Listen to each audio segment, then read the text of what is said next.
Niisiis, tere hommikust! Tervitused siis meie järjekordsel veebiseminaril. Oleme täna rääkimas erinevatest sellistest andmete hoiustamise ja üldse kaitsmise teemadest. Meil on 2-tunnine veebiseminar ees ootamas ja praegusel hetkel siis eesmärk on sedasi, et me räägime kõigepealt Power BI poole pealt. Loodetavasti siin vahepeal liitub meiega ka Silver Tartu rakenduslikust kolledžist, kes siis näitab ka selliseid jooksvaid demosid, pisut seda, et mida Primendi poole pealt on siin üles ehitatud. Kuna meil lihtsalt olid mõningad sellised tehnilised probleemid, et ta ei saanud liituda, aga jah, et seni siis täidan mina enda poole pealt seda sisu, mida ma olen ka samamoodi ette valmistanud ja tegelikult siis üritangi sellises haridusasutuste kontekstis seda kõike teieni tuua. Aga jah, et ennast tutvustades olen siis Heiko Kukk. Tulen sellisest ettevõttest nagu Priment. Tegeleme siis igapäevaselt erinevate Microsofti lahendustega, eelkõige siis pilve suunal, aga teisest küljest jällegi oleme ka pakkumas sellist igapäevast IT-tuge. Samamoodi erinevate serveri lahenduste peal toimetame, et siin on meil kogemus maapealsetest lahendustest ja teisalt siis ka pakume erinevaid pilvelahendusi just andme sellise turvalisuse seisukoha pealt. Ja kõige selle sekka siis üleüldine turvalisus, et eriti, kui me kasutame Microsofti keskkonda, et kuidas üles ehitada siis see, et inimesed pääsevad andmetele ligi, kuidas me saame andmeid piirata erinevate vahenditega, kuidas me saame auditeerida seda, et meie andmetega on midagi tehtud või et kui on midagi sellist pahatahtlikku juhtunud, et andmeid on kustutatud, et kuidas me kõike seda taastada saame. Ja selles kontekstis me siis tegeleme tegelikult ka erinevate varundusvõimaluste pakkumisega ja üldse see, et kuidas siis ettevõttes välja töötada erinevaid poliitikaid just selle informatsiooni kaitse osas, et kui meil seadusest tulenevalt on mingisugused nõuded, et me peame hoidma andmeid siin 7, 9, 10, 15 aastat, et kuidas siis tagada see, et meil oleks need poliitikad rakendatud. Ja minu taustast siis nii palju, et olen Primendis arendusosakonna juht ja minu kapsaaeda siis tegelikult tulevadki kõik need lahendused, mis siis puudutavad Microsofti mõistes neid Power platvormi funktsionaalsuseid, ehk siis siia alla käib Power Apps, mis on siis inglise keeles low-code, no-code lahendus, millega saab siis erinevate nutiseadmete rakendusi ehitada, mida ma hiljem ka pisut näitan. Ja samamoodi siis Power BI analüütikaplatvorm. Selles kontekstis just ongi see, et erinevad andmed alates sellest, et mida me hoiame Microsofti keskkonnas või mida me hoiame kusagil kolmandates rakendustes, kõik siis saab sellistele erinevatele dashboardidele kokku tuua. Ja selle mõte siis eelkõige ongi tegelikult see, et me teeme otsustajate elu lihtsamaks ja me pakume siis seda võimekust, et just mitte sõrmenipsust, aga tegelikult võimalikult kiiresti siis reaalsetele numbritele tuginedes võtta vastu neid õigeid otsuseid. Ja Power platvormi sellises kinkekotist veel tegelikult on ka siis Power Automate, ehk siis see nüüd tähistab igasuguseid erinevaid selliseid automaatikaid, töövoogusid, alates erinevatest kinnitusringidest kuni ka siis mingid erinevad teadmiseks saatmised, teavitused, kui meil kusagil andmestik vajab uuendamist või mingit lepingute osas. Et see siis moodustab üldises plaanis selle Power platvormi osa ja teisest küljest siis SharePoint, ehk siis SharePoint kui andmehoidlana ja SharePoint kui platvormina, kuhu siis kõike seda ettevõtte intranetti ja ettevõtte siis sellist dokumendihaldust üles ehitada. Ma isegi tegelikult ei saa öelda haldust, sest ütleme pigem siis täiendatud dokumendihoidlat üles ehitada. Ja sellega siis me üritamegi siis selliseid täislahendusi ehitada. Kui me nüüd siis alustame üldse BI-st ja mis on selle puhul need võimalused, et siis tegelikult teha, et see põhiloogika seal taga ongi see, et ühest küljest meil peavad olema mingisugused algandmed Ehk siis me peame enda jaoks selle nii-öelda selgeks tegema, et kust kohast me neid andmeid hakkame pärima, et on need siis andmed need võivad olla mingites erinevates Excelites, et tihtipeale finantsinimesed, erinevad, ütleme, statistikat me kogume kuhugi Excelitesse ja siis jagame seda välja oma kolleegidega. Aga samas on meil ka erinevate nii-öelda rakenduste puhul on tegelikult see andmehulk, mida me sinna sisse kogume ise enda poole pealt ja mida siis need keskkonnad seal mingite automaatikatega välja annavad, on tegelikult vägagi märkimisväärne. Siis nende puhul jah, me saame neid erinevaid vaateid luua. Lisaks siis tegelikult ka igasugused avalikud veebilehed, avalikud andmebaasid, avalikud, ütleme näiteks sotsiaalmeediakanalid, et tegelikult seesama informatsioon kõik võib puhtalt tullagi teie enda Facebooki lehelt, teie enda võib-olla Twitterist kusagilt, et olenevalt siis, et mis platvorme te kasutate ja siin me saamegi välja võtta puhtalt siis selle, et teate, et kas või need turunduse kontekstis, et kui me jälgimegi seda, et kui palju erinevat külastatavust on, sellepärast, et tegelikult sotsiaalmeedia on ka meie jaoks ju väga oluliseks vahendiks, kuidas me jõuame siis näiteks kooli sisseastujateni või kus me siis teavitame tegelikult üleüldiselt igasugustest plaanidest ja mõtetest, mis meil kavas on. Ja selle juurde tegelikult ma siin jagangi korra enda ekraani, ma siin otsisin välja paar sellist lahenduskohta, mis on nii-öelda võimalikud. Et siin on üldse aimu anda natukene, et mis võimekus sellel Power BI ajal taga on. See keskkond siin nüüd väga konkreetselt tegelikult on lihtsalt tehtud meil demona ja ta on demona just selles mõttes, et ta küll ei puuduta otseselt eduvaldkonda, et ma näitan mõne hetke pärast ka just väga konkreetselt, mitte küll otseselt meie poolt tehtud eduvaldkonnal lahendusi, aga ma näitan, et mida on nagu nii-öelda laias maailmas tehtud. Aga siin ma lihtsalt üritangi võib-olla aimu anda sellest loogikast, et mis siin iseenesest taga on. Et praegusel hetkel, kui me siin ekraanil vaatame, et siis ongi see, et tegemist on valdkonnapõhiste informatsiooniallikatega, et meil on siis nii-öelda ehitus, meil on, ütleme, igasugune selline kinnisvara müümise valdkond ja transport, logistika, et tegelikult kõik need valdkonnad tegelevad väga paljugi andmetega. Ja need välimused, mida me siis siia nii-öelda dashboardidele üles ehitada saame, siis ongi tegelikult see, et me teemegi erinevad nii-öelda ekraanid, kuhu me siis hakkame andmestikku koguma.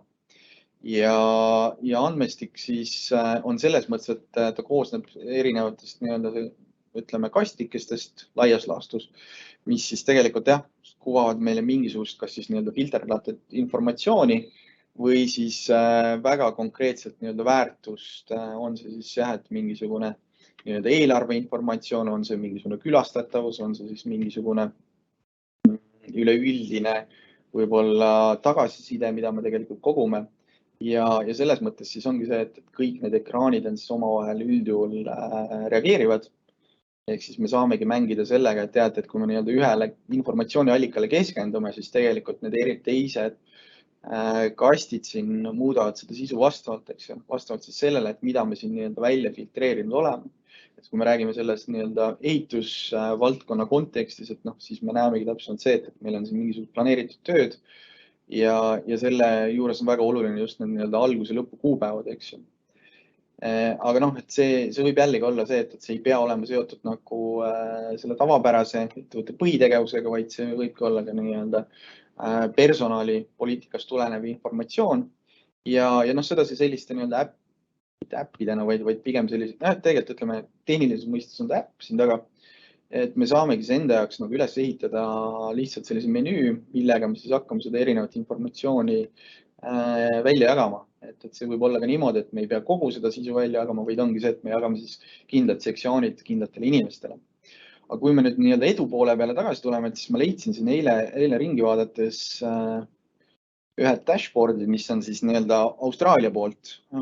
Sealne nii-öelda üks Microsofti partner on neid erinevaid lahendusi püsti pannud ja siin siis ongi see ülesehitus, ütleme, see on vabalt tegelikult veebis kasutatav just selle konteksti pealt, et me saame selle nii-öelda läbi mängida, et kuidas see loogika töötab.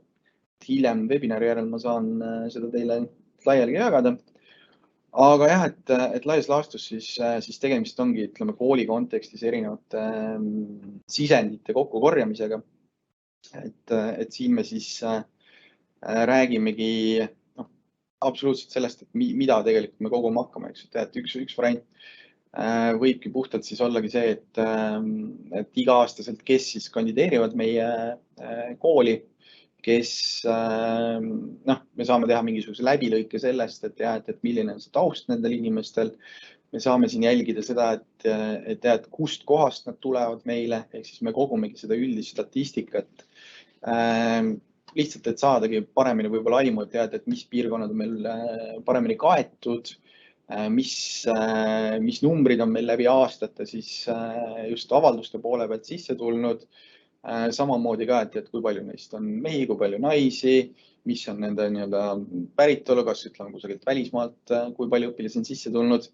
Ja samamoodi, et kui meil on võimalik välja võtta näiteks päritolu baasil tegelikult või mingisugust aadresside baasil, et siin me saamegi mängima hakata, eks ju. Siin on tegelikult toodud väga konkreetse mingisuguse eeslinna põhiselt, kust piirkonnast inimesed pärit on, aga me saame kasutada siin ka mingisugust näiteks maailmakaarti, mis siis tegelikult teebki neid linnukesi meile erinevatele riikidele, eks, et kust need inimesed meil pärit on. Ja siis me saame ise jällegi ongi see, et kui me valime näiteks siin antud kontekstis siis austraallased, siis tegelikult ka näitabki seda, et ütleme 76 siis kandideeris. Oled see, et hoia mikrofon kinni. Nii, ja nüüd paistab, et meil siin tegelikult liitus ka meie kolleeg, kes näitab meile seda üldisemalt ka reaalses kasutuses. Aga ma võib-olla korra lõpetan selle enda poole ära, et mis ma siin näitasin ja siis ma saan Silverile sõna anda siin ja jagada seda informatsiooni täpsemalt. Igal juhul, Silver, väga meeldiv, et said meiega liituda. Et jah, ühesõnaga, mis ma tegelikult siin tahtsingi näidata, ongi täpselt see, et andmeallikaid võib olla väga palju erinevaid. Mõningatel juhtudel jah, me peame neid puhastama, aga see, et ma arvan, võib-olla ettevõtte enda jaoks kõige raskem koht, siis pigem tegelikult ongi see, et kuidas me neid asju puhastada saame ja kuidas me siis loome need erinevad filtrid siia peale vaadetele. Ehk siis ongi see, et kas see on mingisugune aastakäikude põhine, kas see on mingisugune erinevate lokatsioonide põhine ja need filtrid siis tegelikult siis muudavad neid alusandmeid, mida me siis üldises plaanis kasutame, eks, et just siin ongi kõik see informatsioon, mis meil on siin aastate lõikades kogutud, et siis me saame vaadata ja võrrelda neid omavahel. Aga tegelikult jah, et ma võib-olla siis tõmban hetkel joone alla, et ma näitan neid asju edasi siin hiljem ja annan siis meie sellisele külalisele võimaluse ennast tutvustada, rääkida pisut taustast. Et tegelikult miks me ta täna siia kutsusime oligi see, et koostöös Primendiga me aitasimegi siis neil paar sellist huvitavat lahenduskäiku välja mõelda.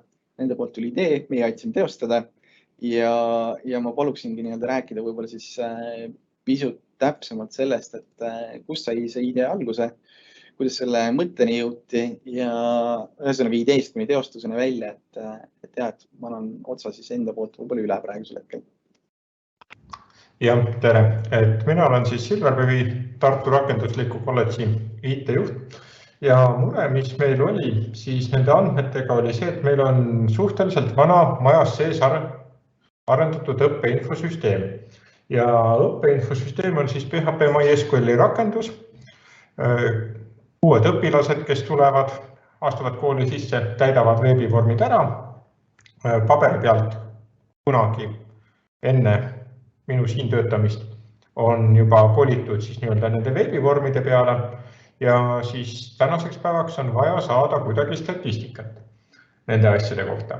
Kui me algul alustasime sellega kooli poole pealt, sisseastumise statistika kokkukorjamisega siis näiteks, et siis esimesel hetkel arendaja tegi ilusa veebivormi selle kohta ja äkki mul õnnestub seda ka korraks jagada.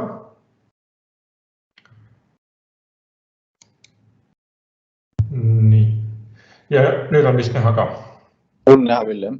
Jah, et iseenesest sellise veebivormi siis backendi poole pealt, kus siis oli vastuvõtu andmed olemas, jooksid konkursi tulemused, avalduste arvud ja nii edasi ja joonistati selliseid graafikuid ka. aga õppeinfosüsteem on kasvanud aja jooksul ja arendusressurssi enam nii palju ei olnud, et nüüd, kui tulid uued inimesed tööle, siis oli vaja uut lahendust sellele samale statistika kuvamisele, et kes sisse astusid, kust koolidest nad pärit olid, missuguses ajapiirangus seda statistikat vaja on, kas põhihariduse nõudeta või põhihariduse baasil või keskhariduse baasil. Siis oli probleemiks veel meil endal info selline, et kui õpilane on varem õppinud ja ta astub põhiharidusbaasil õppekavale, et kas siis me võtame tema eelnevaks hariduseks selle hariduse, mis on õppekavajärgne haridus või see, mis on inimese enda kõrgem haridus. Et kui ta on doktorikraad on käes ja tuleb meie juurde põhihariduse baasil õppima, siis missugusesse statistikasse seda meil minema peaks. Ja sellist tüüpi probleeme oli päris palju ja arendusressurssi ei olnud, et selle sama PHP MySQL rakendust ümber kirjutama hakata ja otsisime lihtsamaid, mugavamaid lahendusi. Ja andmete eksportimine ei ole kuigi keeruline ja siit süsteemist väikene skript, veebist on võimalik andmed kätte saada Power BI-ga ja siin siis sisseastujate arendus, mis Priment meile tegi, et oluliselt rohkem erinevaid filtreid oli võimalik panna oluliselt väiksema vaevaga. Ja see oligi see asja eesmärk. Et inimesed vahetusid, andmeid oli palju, olukord muutus ja see tingis selle vajaduse, et miks me sellega alustasime. Ja mis sellest välja tuli? Selline asi ta tuli välja. Kuidas moodi grupeerida? Nagu ikka Power BI-s. Võib-olla äkki Primenti poole pealt tahate kuidagi kommenteerida, et mida te tegite või kuidas te tegite. Et meie vaates oli ta suhteliselt lihtne, meile muutis ta tööd mugavamaks ja unikaalsed sisseastujad avalduste alusel sisseastujate statistika.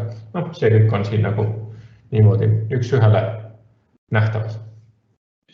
Võib-olla mainid selles kontekstis ka, et kui palju teil seda igapäevaselt kasutatakse või kui palju inimesi selle taga on, kes informatsiooni ise kasutavad ja mis teil, ma vaatangi, et siin on tegelikult päris palju neid erinevaid lehti, mis koguta, et siin on ikkagi ühe andmebaasi andmed, aga et lihtsalt see filtreerimine on erinev, et kuidas te võib-olla need vajadused enda jaoks kaardistasite, et millised ekraanid me nüüd peame looma, et ma arvan, et me ise tihti enda poole pealt näeme seda, et see on tegelikult üks raskemaid otsi võib-olla just selles kontekstis, et aru saada, et mis on see oluline informatsioon ja mis on see, et mida me nii palju ei kasuta.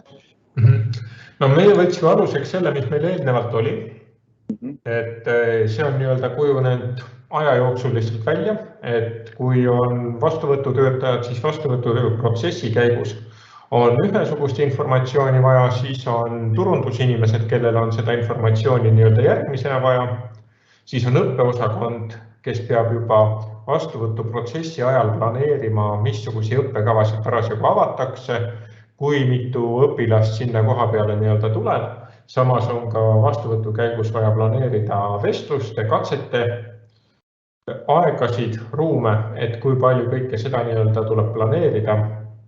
Ja siis vastuvõtukeskkonnas siseveebis meil siis see osa parasjagu ühe külje pealt käib ja teise poole pealt siis kontrollandmed jooksevad ka siiapoole, et kas me loeme neid andmeid ühtemoodi õigesti kokku ja enamasti tuleb välja, et loeme. Et kust need asjad või need lehed alguse said, need saidki tegelikult sellest, et igapäevane toimetamine, mis meil siis eelnevalt on olnud, see vana õppeinfosüsteem, mis meil on alguse saanud aastast 2006 vist või.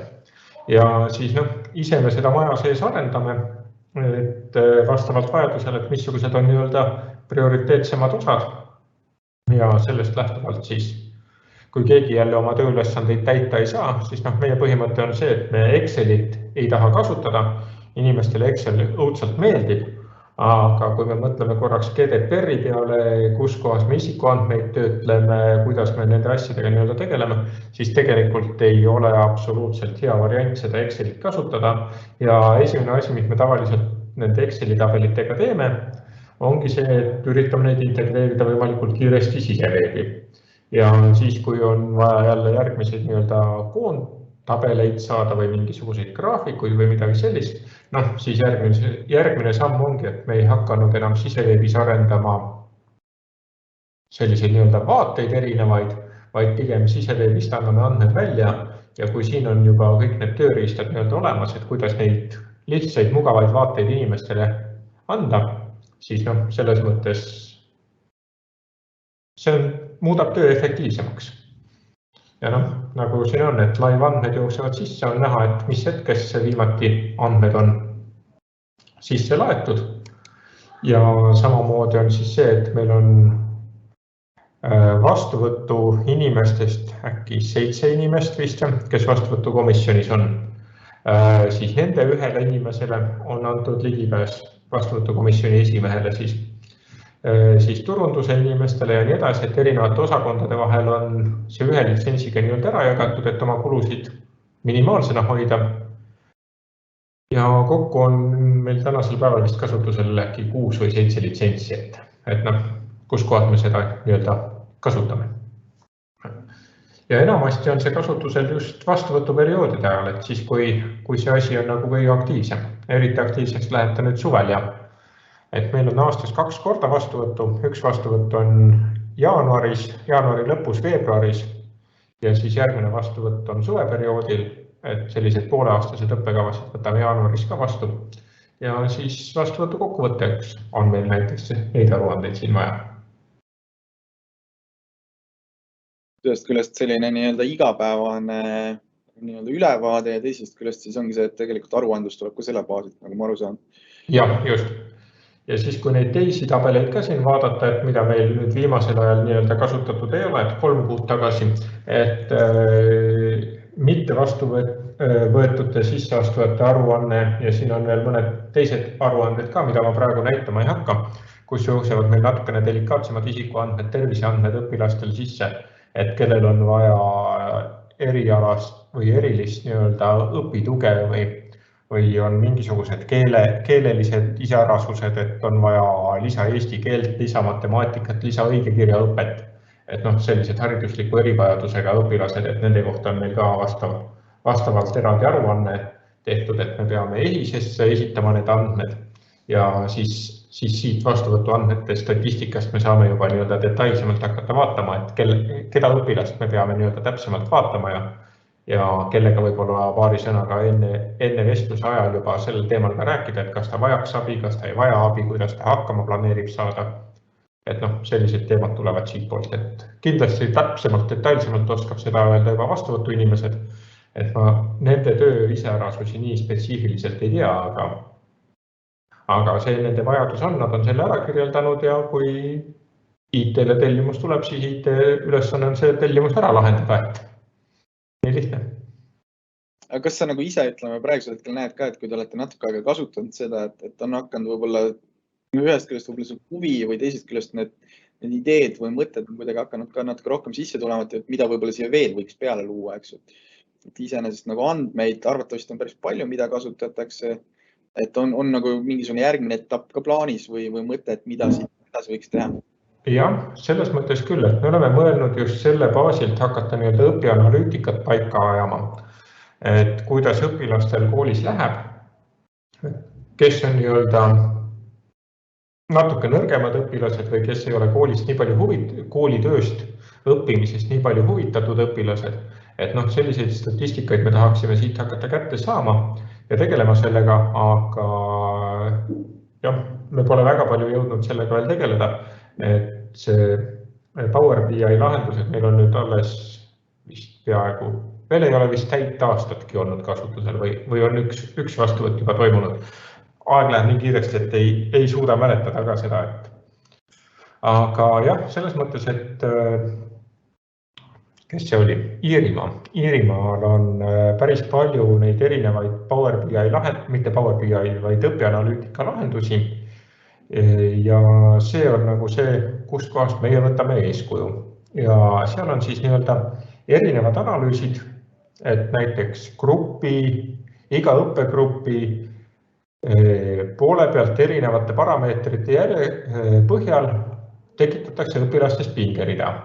Ja kui õpilane ei ole jõudnud 20% tundidest kooli või näiteks ühe õppegrupi kontekstis 3 kõige nõrgemat õpilast, kes ei jõua väga tihti kooli ja nad ei käi kooli juures ka söömas, nad õpilaskodus võib-olla on olemas, nendel on majanduslikult raske taust, siis selles mõttes sellised asjad saame õppeinfosüsteemist kätte ja pigem ongi just see sama osa, mida me nagu tahaksime siin hakata selles mõttes pikemalt arendama, aga jah, praegu on just selle kooli nime vahetamine ja need asjad võtnud natuke rohkem aega, kui meil esialgu oli planeeritud, et selle asjaga toimetada, aga need on järgmised sammud. Selles mõttes, et alati kui kusagil webinaridel mingisugustest lahendustest, asjadest räägitakse, et siis me räägime alati nendest edulugudest, aga samast teisest küljest igal asjal on ikkagi oma selline taust on ka ja ikka on mingisuguseid asju, mis teinekord võib-olla natukene nihu lähevad või mis tuleb idee või mõte maha matta, et kas teie poole pealt ka nagu oli selline asi, et võib-olla nagu ootus oli üks või teostus oli kuidagi natuke teistmoodi, või mingisugune selline õppemoment teile endale, et kus te ühel hetkel nagu avastate, et tegelikult me oleme võib-olla mingit asja natuke teistmoodi teinud ja nüüd uuesti ümber õppima, et just selline võib-olla et see arusaamise moment, et kus midagi peaks nagu muutma. Kas on sellised hetki ka olnud? Ma arvan, et selliseid asju on olnud, aga need asjad ei ole minuni jõudnud. Et üks asi kindlasti, mis meil nagu selle koha pealt hästi läks, oli see, et me vahetasime süsteemi sel hetkel, kui meil ka inimesed vahetasid. Ja tulid uued inimesed, vastuvõtuprotsess muutus, siis vahetusid inimesed, uued inimesed vaatasid kõike lahtise pilguga, et kuidas moodi nemad neid andmeid saada tahaksid. Siis nad küsisid IT käest, kas me selliseid asju saame sellisel vaatel. IT vastus oli esimene vastus kindlasti, et ei saa. Siis oli nende poolt järgmine küsimus, et kuidas ikkagi saaks. Siis läks natukene aega mööda ja siis leidsime selle sama Power BI lahenduse, et see on nagu see võlusõna, et tarkvara arendajatel ei kuluks nii palju aega mingisuguste graafikute ja asjade arendamiseks, kui on see, et pigem tegeleda ikkagi töö, igapäevase töö toetamisega et päevikud töötaksid, Moodle'i integratsioonid töötaksid, siseveebi ja Jira vahelised integratsioonid töötaksid, siseveebi ja siis Targa Tartu vahelised integratsioonid töötaksid, kõikide selliste asjadega, et see võttis nagu suhteliselt palju arendajate ressurssi ja meil oli siiani veel 2 arendajat ka ja siis tuli kogu see kooli nime vahetamised ja muud asjad juurde. Sellest lähtuvalt pidime kõik EHISega integratsioonid õppekavade kontekstis ümber tegema, et ühesõnaga see majasisene tööressurss on läinud nagu mujale, mis on nagu kriitilisem ja selles mõttes, et kui siin on nagu hea lihtne lahendus see Power BI, siis miks mitte seda kasutada. Aga mis nagu tagasilöökide poole pealt, ma nagu tänasel päeval ei julgeks või ei oskaks midagi põhjapanevat veel selle koha pealt öelda, et see on nagu suhteliselt värske asi meie jaoks, et see õppetöös või koolielus see 1 aasta ei ole nagu veel mingisugune näitaja. Tihtipeale ma uute inimeste poole pealt ka ikkagi naeran, et esimene aasta, kui inimene tuleb kooli, siis ta kõigepealt vaatab, kuhu ta sattus. Teisel aastal ta üritab aru saada, kuidas asjad käivad ja 3. aastal saab ta tegeleda nende asjadega nii, nagu ta ise arvab, et võiks teha. Ja tibusid tuleks inimeste kohta lugeda alles 3. aastal koolis töötades ja ega IT-süsteemid on suhteliselt ka sama teema, et kui me jõuame ikkagi 3 aastat seda asja ära kasutada ja vahepeal meil süsteemid ei muutu, vastuvõtuprotsess ei muutu, põhiandmed ei muutu, siis me saame alles midagi öelda, et kas need asjad on meil hästi või ei ole hästi. Et mujal pool maailmas need asjad liiguvad oluliselt kiiremini, aga kuna siin on tegemist inimestega ja inimeste koolitamisega, siis inimene teadupärast võrreldes arvuti muudatusega on suhteliselt aeglane muutuja. Absoluutselt. Lihtsalt nüüd korra mainin vahepeal seda ka, et kõik te, kes te kuulete meid, et küsimused on samamoodi oodatud, kui vähegi mingisugune mõte pähe tulgatab või soovite, et me mingisugust asja täpsustaks, rääkiks, et siis võite julgelt kirjutada. Ma ise hoian siin poole silmaga seda küsimuste osal pilku ka peal ja jooksvalt vastame, kui mingid küsimused üles hüppavad. Aga minu enda poole pealt Silverile veel, et esmapilgul tundub selline selles mõttes lihtsasti kasutatav lahendus, et kas teil oli ka mingisugune, ütleme, selline koolituspool ka, või siis lihtsalt teavituskampaania või kuidas te selle tehnilise lahenduse nagu inimesteni viisite, või oligi see, et nüüd siin on need vaated teile, vaadake, testige, andke tagasisidet või jah, kuidas te andsite IT poole pealt siis üle lõppkasutajale selle lahenduse?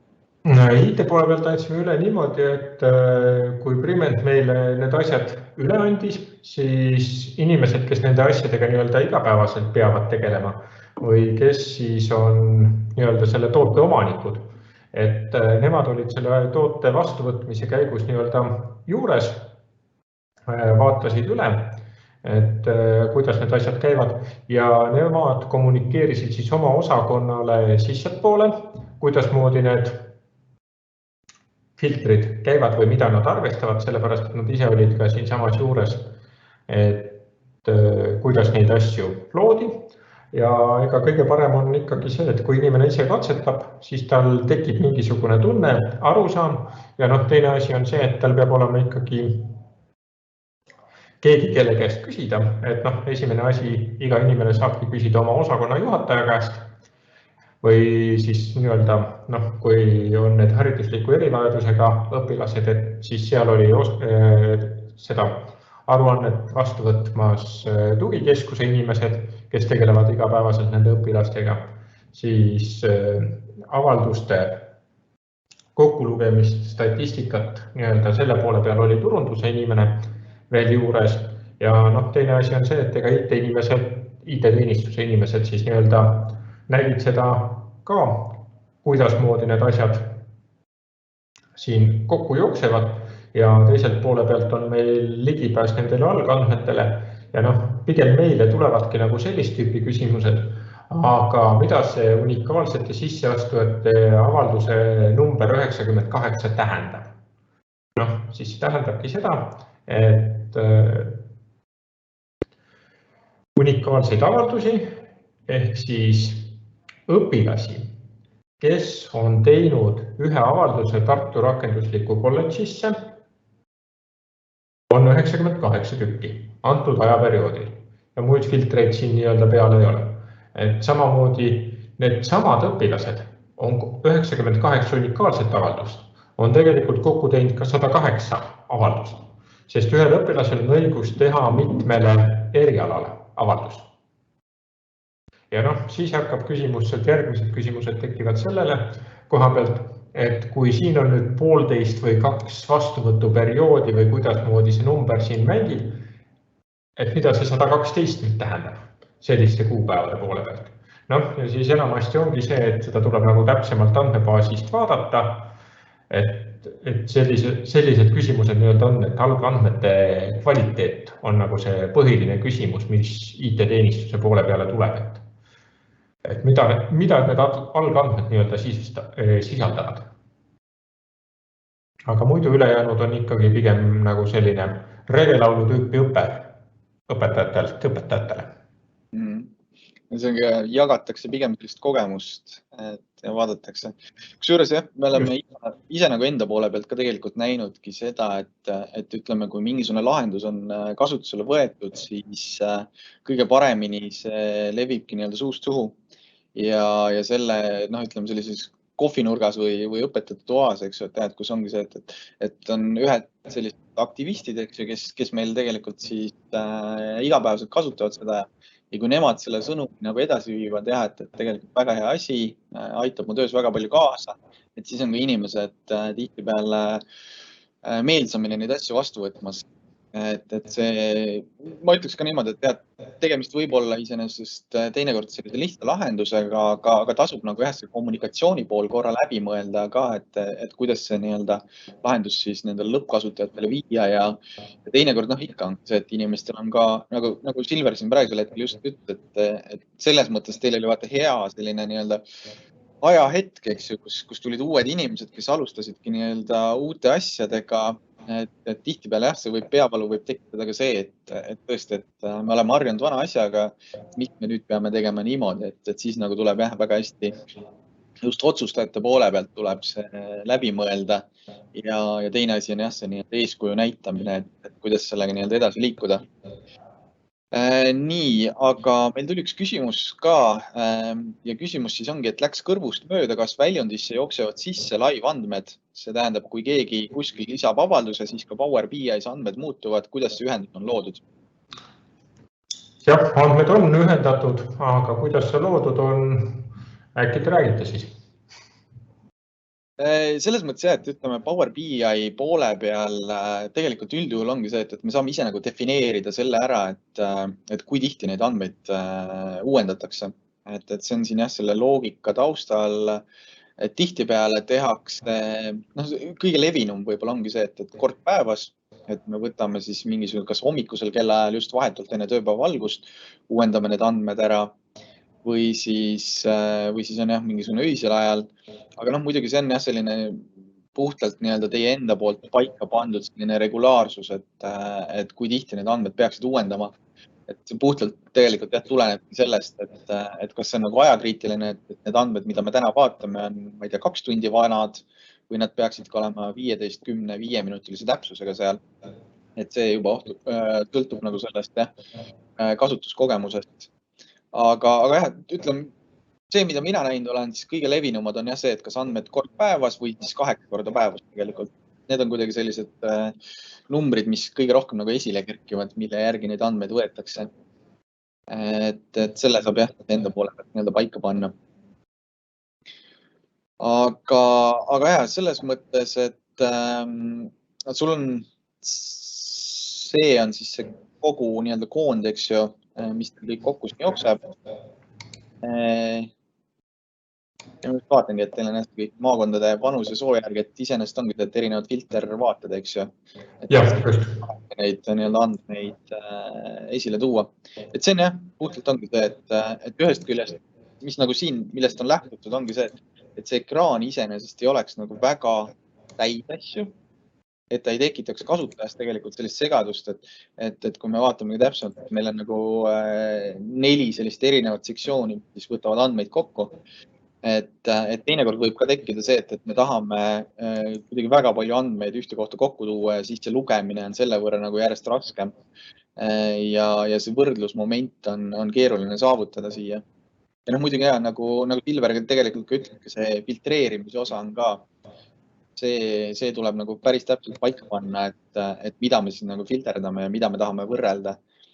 Et siin võib filtri puhul võibki täpselt samamoodi olla ka see, et tuuaksegi nii-öelda näiteks siin see nii-öelda vastuvõetud õppijate erialade ja õppegruppide lõikes, eks, et me saame sinna kuidagi valida 2 erinevat aastat, me saame võrdlusandmed ka sinna näiteks välja tuua. Et siin see mängimisvõimalust on tegelikult nagu erinevad, pigem jah, see nii-öelda defineerimine, et mis on see kõige olulisem info, mida me nagu igapäevaselt peame kasutama. Et selle koha pealt nagu Sest meil oli jah, see kõige olulisem oli see unikaalsete avalduste ja siis vastuvõetud avalduste arvud olid nagu kõige esimesed nii-öelda, millega me nii-öelda toimetada jõuame ja mida meil vaja olid. Aga selles mõttes ongi see, et jällegi info on nii-öelda käepärast ja seda saab nii-öelda hästi edasi töödelda, eks. Ja samamoodi ongi see, et siit saab tegelikult ka nii-öelda väljavõtteid jällegi teha, et kui te peate seda informatsiooni mingil kujul edasi saatma mõnda teisi keskkonda või tegema sellest üldse lihtsalt mingisugused esitlused, et seda saab kõik vajadusel erinevates formaatides ka ise veel omakorda välja tõmmata, eks ju. Pluss siis üks asi, mida ma tegelikult ütlen võib-olla Power BI poole pealt pean veel mainima, on see, et praegu hetkel me räägime siin sellest nii-öelda asutuses sisesest andmete kasutamisest, et vajaduse korral siin saab teha ka sellist asja nagu eraldi nii-öelda võimalus on nii-öelda public web, ehk siis me võime siis luua sellise avaliku lingi nende andmetele. Siin tekib siis jällegi see moment, et need avalikud andmed ei tohiks siis sisaldada mingisugust isikuandmeid. Me peame jälgima seda, et see oleks seadusega kooskõlas, et me ei jagaks kellegi isikuandmeid välja. Ja noh, küsimus võib-olla sisemiselt teile endale, eks ju, et kõik seda nii-öelda proovivad, et kuna sellised avalikud lingid suhteliselt kiiresti ilmselt indekteeritakse ära, kui on vähegi mingisugune selline informatsioon sees, viitab kuidagi teie ametiasutusele, siis pigem nagu mõelge sellele, et kas see on nii-öelda avalik statistika, mida te läbi selle tahate näidata, või seal on ikkagi midagi sellist sees, mida tegelikult see iga silm, kes netiavarustes ringi liigub, ei peaks nagu sellisel kujul nägema. Aga see võimalus on olemas ja kui te nii-öelda publish to web panete, et te saate seda oma veebilehele välja panna läbi selle nii-öelda Power BI vaate, et võib-olla võitegi lihtsalt teha siia näiteks juurde mingisuguse nii-öelda avaliku vaate nendest andmetest, mida siis tegelikult õpilased ise näevad teie veebilehelt, kui nad sinna lähevad ja saavad mingit statistikat üleüldiste andmete kohta, mida me kogume. Aga selle avaliku veebi puhul on üks piirang oli ka see, et seal vist andmete uuendamine käis maksimaalselt 8 korda päevas. Et seda seal nagu kiiremini teha ei saa. Et ma tean, et mõningatel juhtudel on seda nagu nii-öelda kasutatud ja lihtsalt siis toodud välja mingisugust ettevõtte mingisugust tootmisstatistikat või midagi sellist, mida avalikult tahetakse näidata. Ja, aga selles mõttes, et Silver, tahad sa veel midagi enda selle lahenduskäigu koha pealt lisada või siis ma samas võin ka näidata ise mõningad asju, mida ma eile siin leidsin ja mida ma võin täitsa, ikkagi ei ole sinuga jaganud tegelikult neid, et ma just vaatasin eile ühte mingisugust Austraalia ettevõtet, kes on ka erinevaid nii-öelda edu dashboard'e teinud ja võib-olla sealt tulevad nagu mingid mõtted, et sa võid hoogsalt juurde kommenteerida, et kas sealt on nii-öelda midagi huvitavat ka.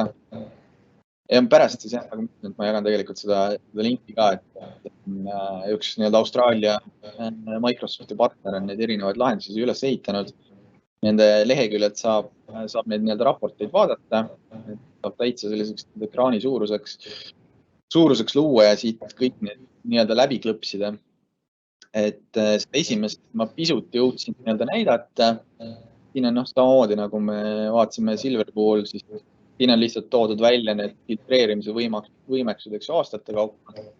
Et me räägime mingisugust 2 aasta lõikest, mida siis omavahel võrreldakse.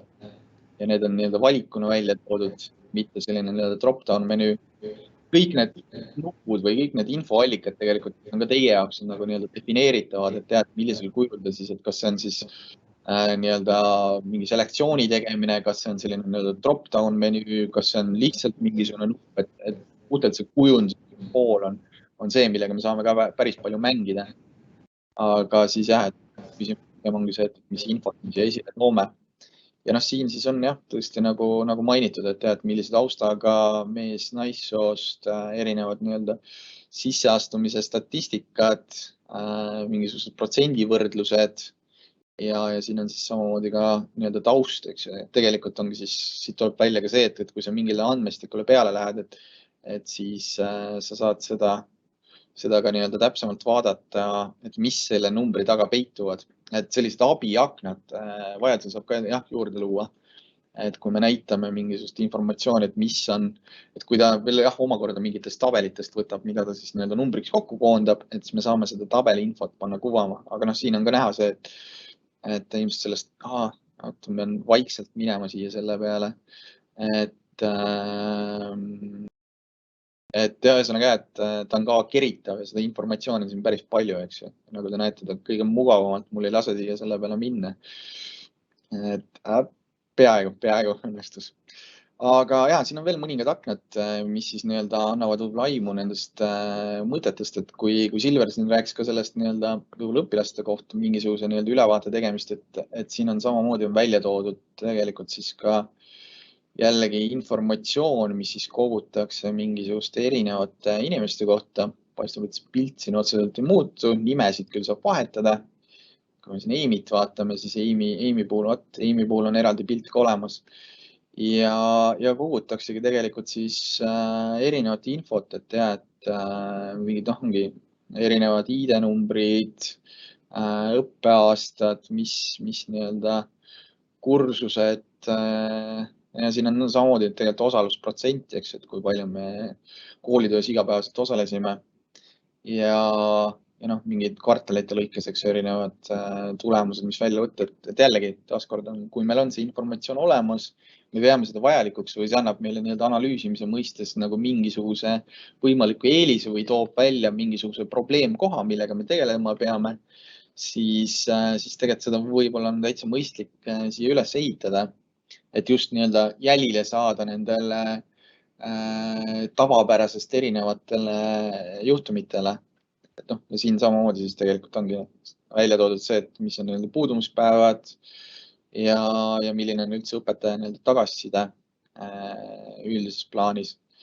Et siin on küsimus siis ongi see, et kas see info on juba olemas ühest küljest või teisest küljest, siis ongi see, et kas see on vaja meile ja kas me peame looma selle võib-olla kuhugi, et me saaks sellist infot koguda, eks, et kõik see jällegi tegelikult baseerub selle info baasil, mida me oleme kogunud ja mida me hoiame inimeste kohta.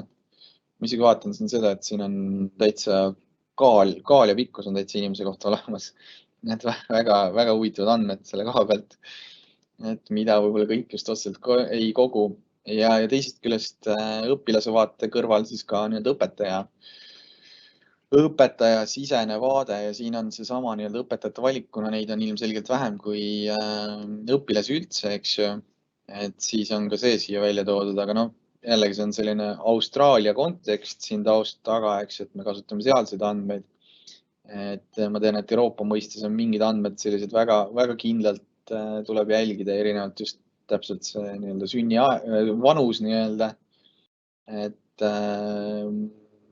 minu arust GDPR-i võtmes on see, et me saame näidata sünnipäeva, mitte sünniaastat ja vanust üldse, selleks peab olema inimese nõusolek. Et sellist infot me ei saa võib-olla nii hästi välja tuua, aga samas jällegi ongi see, et tegelikult õpetajaga seondub, eks ju, õpilaste nimekiri, mingisugused kursuste nimed, üldised, võib-olla mingid tagasiside numbrid, mida kogutakse. Ja see on siis kõigi õpetajate võtmes siin üldse. Tundub, et seal on siis kõigil on enam-vähem samas suurusjärgus neid õpilasi ka. Ja jällegi samamoodi kõik need samad filtrid on siin juures. Me saame valida erinevaid kooli. Ma ei tea, mis see siis G10 on, aga see võib olla mingisugune üleüldine infoallikas. Ja siit edasi minnes siis tegelikult ongi see, et üleüldised sisendid jällegi. Mis siin täpselt on, mingisugused hinnete tagasiside, täpselt mingid tulemused, oleneb jällegi, eks, et mis me võrdluse informatsioonina toome, eks ju. Et üleüldised hinded, mingisugused taustapõhised, klasside põhised, õpilaste põhised, et kõike seda saab kokku võtta. Ja tegelikult see võib ju olla samamoodi ka mingisugune finantsiline informatsioon, mida me siia kokku kogume, eks ju. Et eriti, kui me räägime ka puhtalt mingisugustest õppemaksudest, tasumisgraafikutest, kõigest sellest, eks ju, või kulude poolest üldisemalt, et mida me saame siin jälgida ja välja võtta. Et sellega saab selles kontekstis jällegi mängima hakata. Ja samamoodi kursuste tegelikult tagasisidestamine. See oleneb võib-olla ka jälle sellest, et kuidas meil endal on sisemist üles ehitatud, kas me kogume sellist tagasisidet, aga selle baasil me saame mingisugused võrdlusandmeid luua ja just ongi see, et kes on ühest küljest kes läbib või kes välja kukub, eks ju, ei suuda läbida seda ainet, et selle info ma ilmselt võtan välja, aga samas ongi see, et me võime ju mingisugust üldist õpetatud tagasisidet ka siin käsitleda. Ja tegelikult siin on siis õpilaste kontekstis üleüldised tulemused, et kui palju eksameid on läbitud, mis on läbi kukkunud. Ja jällegi ongi see, et kui me siit vaatame, Aleksi välja võtame, siis Aleksi puhul ta kohe tegelikult toobki meile selle info esile, et millised õppeained on temaga seonduvalt, eks ju. Samamoodi need staatused siin üldises plaanis läbimise kontekstis, mingid statistika siin juures ja ütleme seotud õpilased või õpetajad, eks ju, et kes siis talle ainetunde on andmas. Et kõik see on tegelikult siis reageerib vastavalt teie valikule, et millega me siin mängime. Ja seda siis saab neid võrdlusmomente teha enda jaoks. Ja muidugi siis ka üleüldine selline transport üldises võtmes. Et jällegi, mis infot me kogume, eks, et siin on kes käib bussiga, kes on oma masinaga, kes jalutab. Seda meil võib-olla väga raske kuidagi aru saada või jälile saada sellele infole, aga lihtsalt näitamaks seda, et mis on see võimalus üldse infot esile tuua ja kuidas seda ära kasutada. Et selle koha pealt saab võib-olla hästi mängida. Et ma arvangi, et eks ta paljuski pigem on see selline infoga mängimine ja kuidas seda esile tuua. Aga Silver, sulle on üks küsimus veel siin vahepeal tulnud ka. Tartu rakenduslik kolledž kasutab oma õppeinfosüsteemi. Enamik Eesti rakenduslik kõrgkooli ja kutseõppeasutusi kasutab riigi poolt pakutavat õppeinfosüsteemi tahvel. Lihtsalt selline mõte, et ehk oleks võimalik kuidagi toodetada see analüütika lahendus tahvlit. See on tegelikult isegi tehniliselt on kindlasti võimalik see vastu tahvlit ka panna käima, aga see on siis vaja läbi rääkida Harno inimestega ühesõnaga. Et seda mina ei saa öelda, et see peaks või ei peaks koos sellega töötama, aga Tartu rakenduslik kolledž on kohaliku omavalitsuse kool ja Harno all olevad koolid on riigikoolid. Ehk Eestis on kutsekoole Tartu rakenduslik kolledž ja Kopli ametikool, kes on munitsipaalkoolid ja teised on riiklikud kutsekoolid. Et sealt see erinevus ka tuleb. Et meil oleks võimalik küll kasutada tahvlit, aga tänasel päeval me ei ole näinud selliseid häid funktsioone tahvli poole pealt, mis oluliselt inimeste tööd kergemaks muudaks. Ja päris mitmed funktsioonid, mida meie tänasel päeval kasutame ja meil on juba ära digitaliseeritud need protsessid ja funktsioonid, siis tahvlist seda funktsionaalsust lihtsalt meie jaoks ei ole tänasel päeval. Ma arvan, et ma võib-olla kommenteerin enda poole pealt siia ka juurde, et siin kindlasti üks küsimus puhtalt on selle tahvlipoolsetele arendajatele, et tihtipeale tegelikult väga paljudel lahendustel on see 365 liidestamise võimekus olemas, eks ju. Et seal tuleb vaadata neid API-ühendusi või siis et siis saab üldjuhul selle vajadusel ka ära tootestada, eks ju, kindlasti. Ja ma ütleks, et pikas plaanis ilmselt siin ei tohiks probleemi olla, et tegelikult see ongi selline juhtumipõhine, et kus tuleb sisse vaadata, et mis on see info, mis sealt välja saab võtta, kui kergelt selle info välja saab võtta, eks ju. Ja siis juba see, et see BI-sse sisse sööta, et BI puhul on ka see, et me ei pea ka vajadusel, me võime ka vajadusel mingisugused vahe peatuskohti selle konteksti peal kasutada, et me võime tegelikult ka need andmed kuhugi teie näiteks, kui te kasutate 365 üldiselt, et 365 mõistes saab seda näiteks kuhugi SharePointi poolele lihtsalt ka ajutiselt salvestada ja siis seal võib-olla ka siseveebi või siis muus kontekstis kasutada või üldse 365 kuidagi teistes rakendustes Power Apps ehitades või mitte ainult BI-s kasutusse võtta. Aga ma arvan, et tegelikult see võimekus laias laastus on olemas. et lihtsalt tuleb vaadata, et miks siin võib-olla nii palju nagu seda asja ei ole just konkreetselt nagu tootestatud, ongi see, et tihtipeale need vajadused ja see, et mis infot me loeme, mis analüüsi me teeme, mis need algallikad on, kui hästi me neid algallikad üldse täidame, eks ju, et siis see on tegelikult suht-koht seinast seina. Ja siin on väga raske seda ühtse standardset sellist lahendust välja tuua, et one fits for all, et me ise enda töös ka pigem näeme seda, et isegi kui me nagu suudame mingisuguse lahenduskäigu laias laastus ära toodestada, siis tegelikult neid erisusi tuleb ikkagi päris palju sisse ja me peame painutama seda ühele või teisele poole pisut ikkagi. Nii, ja nüüd on üks küsimus on ka, et kas ma saan õigesti aru, et erinevates infosüsteemides olenevatest andmetest saab infot ühte Power BI-sse kokku tuua? Jah, selles mõttes küll. Et selle lihtsalt küsimus ongi selles kontekstis ongi see, et mis on need, kas mingisugused vaheandmebaasid, kas me peame puhastama neid andmeid kuidagi, aga me saame niimoodi teha, et me toomegi erinevatest keskkondadest sisse ja paneme neid asju omavahel võrdlema. Et siin on olnud meil enda kogemused ka täiesti seinast seina infot, et alates tootmisest, finantsist kuni mingisuguste mehaaniliste masinateni tegelikult, mida kuskil tootmises kasutatakse, et näidata võib-olla mingisugust, ma ei tea, ketta kulumist või mida iganes, et mida masin võib-olla ise vanem masin võib-olla ise ei olnud suuteline välja arvutama, eks, et siis mingisuguste näitajate baasil luua sellist enda tööd hõlbustavaid vahendeid. Et jah, ma ütlengi, et seal lihtsalt allika kontekstis ongi see, et korraks tuleb vaadata, et mis on see allikas ise, millisel kujul me andmeid kätte saame ja siis juba sealt lahenduskäik tegelikult on tõenäoliselt olemas, et kuidas seda üles ehitada.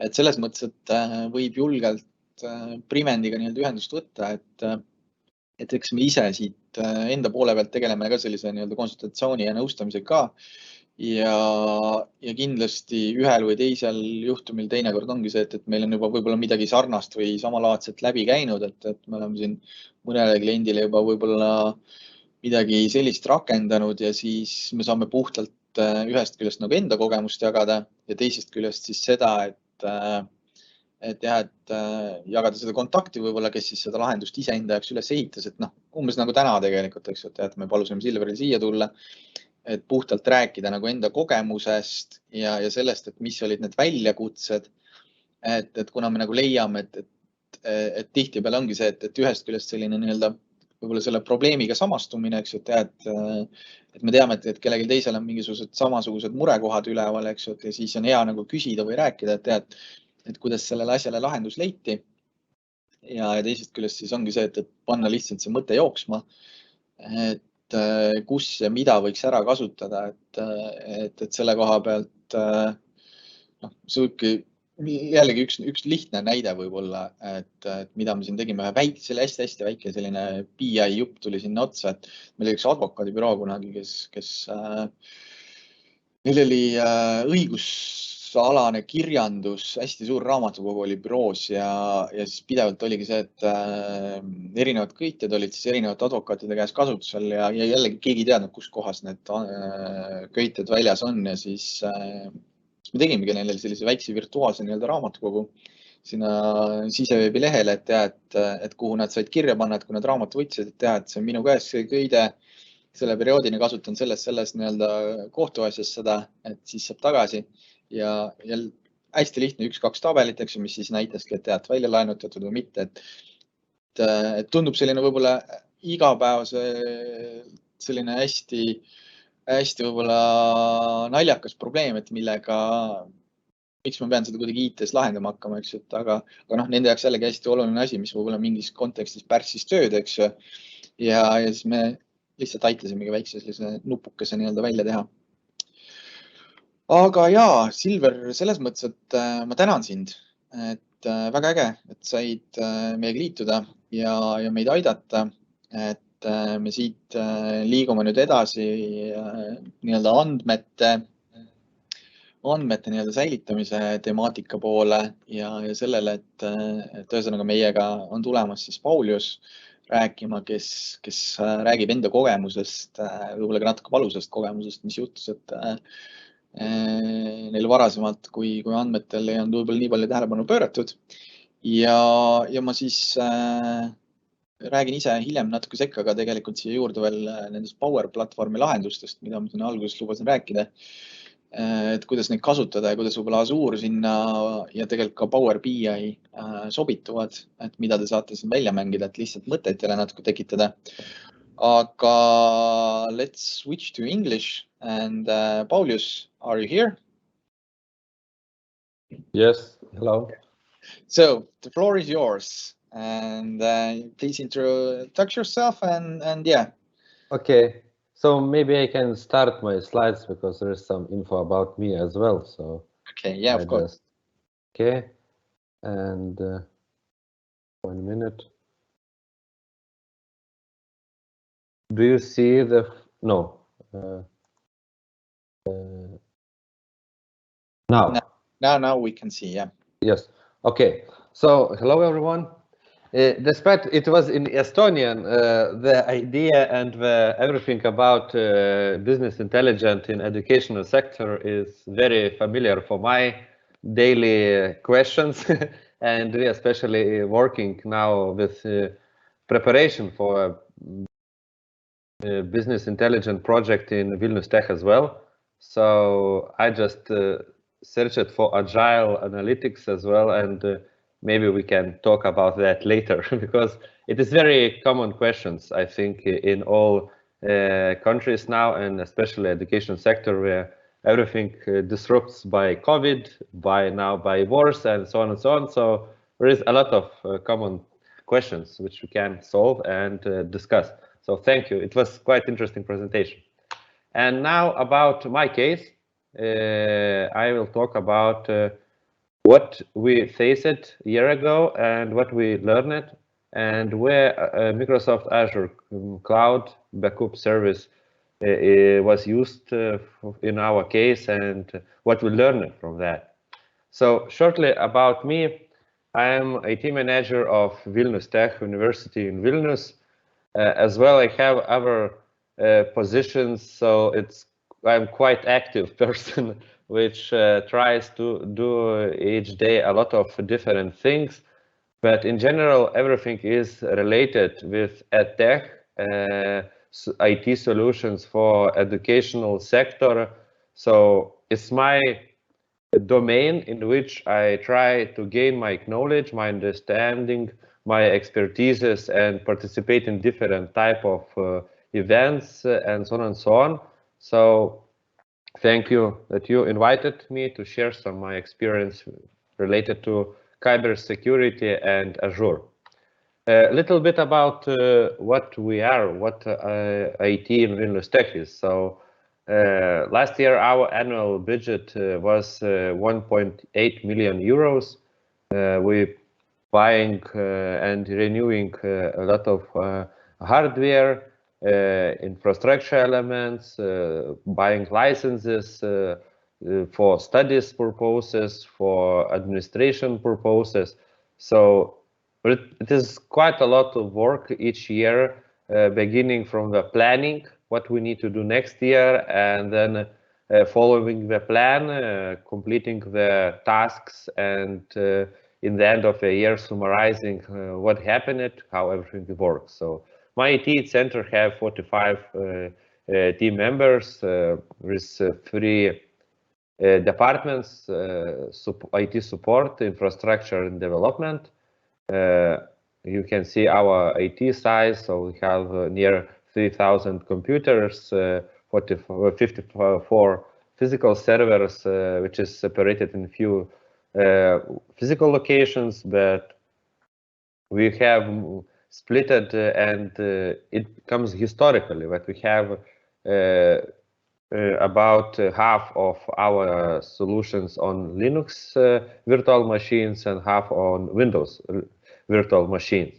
So the IT sector in university is quite big. We have a lot of high priority systems which we need support. And I think all IT departments, all companies faces the challenge, because then the systems became a critical to the organization. They faces the reality that then the system is very important. The risk that he will be broken or destroyed or data was leaked faces a lot of challenges for IT departments.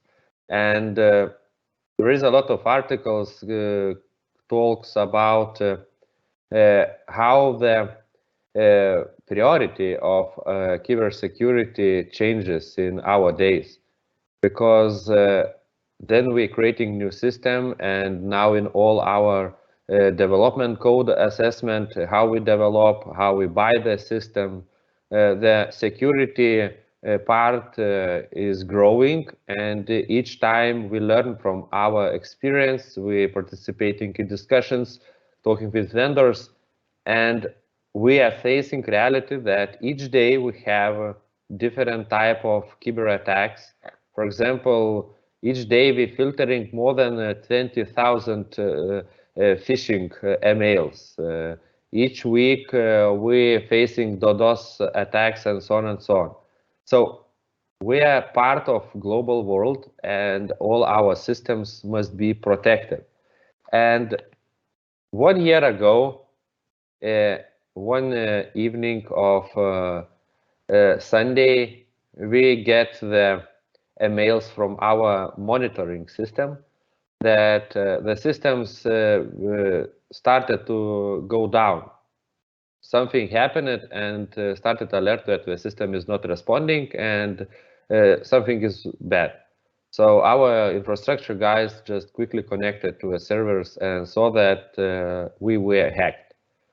And not so hacked that to leak the data, we were hacked through Microsoft solutions and the physical one of employees, professors' computer, and all Microsoft-based solutions systems was the target of this ransomware attack.